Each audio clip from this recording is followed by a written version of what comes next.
ஒண்ணுமில்ல, ஒருத்தருக்கு சவப்பட்டி ஓணும்னு சொல்லி ஆர்டர் பண்ணி இருக்காங்க. சீக்கிரம் கொண்டாங்கன்னு இருக்காங்க. ராத்திரியோட ராத்திரியா ஏற்றி போயிருக்கிறோம். கொண்டு போன வேன் பிரேக் டவுன் ஆகி போச்சு. ஓரமா நிறுத்தி விட்டு அந்த கொண்டு போனவனுக்கு மனசு கேட்கல, எடுத்து தூக்கி தலை மேல வச்சுக்கின்னு வண்டியை ஓரமா லாக் பண்ணிட்டு அவன் கிளம்பி போயின்னு இருக்கான். ராத்திரி 1:30 மணிக்கு தூக்கி போறான் சார். எதிரில் வந்த நைட் டியூட்டியில வந்த போலீஸ்காரர் பைக்ல வந்தார் பாருங்க. இவன் இன்னமும் தூக்கி போறான்டான்னு பார்த்துட்டு ஏதோ ஒரு 150வது தேர்வுன்னு சொல்லி அவன் லைட் அடிச்சு பார்த்து நிறுத்து, யார் நீ, எங்க போறன்னு இருக்கான். அவன் புரிஞ்சுக்கணும், உஷாரா புரிஞ்சுக்கணும் சொன்ன புதைச்ச இடத்துல புழுக்கம் தாங்களே.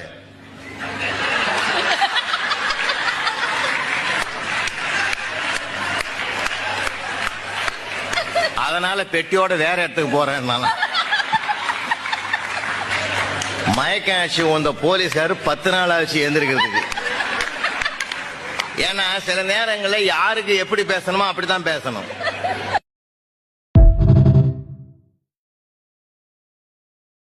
என்னக்கா, நான் செஞ்ச சிக்கன் பிரியாணி எப்படி இருந்தது? சாப்பிட்டுட்டு அப்படியே மூச்சு பேச்சுதான் உட்காந்துருக்கீங்க. சிக்கன் பிரியாணியா? தக்காளி சாதத்துல எதுக்குடி சிக்கனை போட்டு வச்சிருக்குன்னு கேட்கலாம்னு நினைச்சேன். நல்ல வேலை தப்பிச்ச. கேட்டிருந்தோம் அடுத்த வேலை பால் எனக்கு தான். என்னங்க, பால் வேணுமா? இஞ்சி டீ போட்டு தரேங்க. இஞ்சி டீ. ஆவுனா வயித்த வலிக்குதே தான் சொல்லிட்டு இருக்க.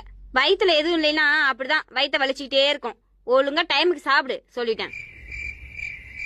ஏங்க, நீங்க என்ன யோசனை பண்ணிட்டு இருக்கீங்க? இல்ல, இப்பதான் எனக்கு ஒண்ணு புரியுது. என்ன? உனக்கு ஏன் அடிக்கடி தலை வலிக்குதுன்னு.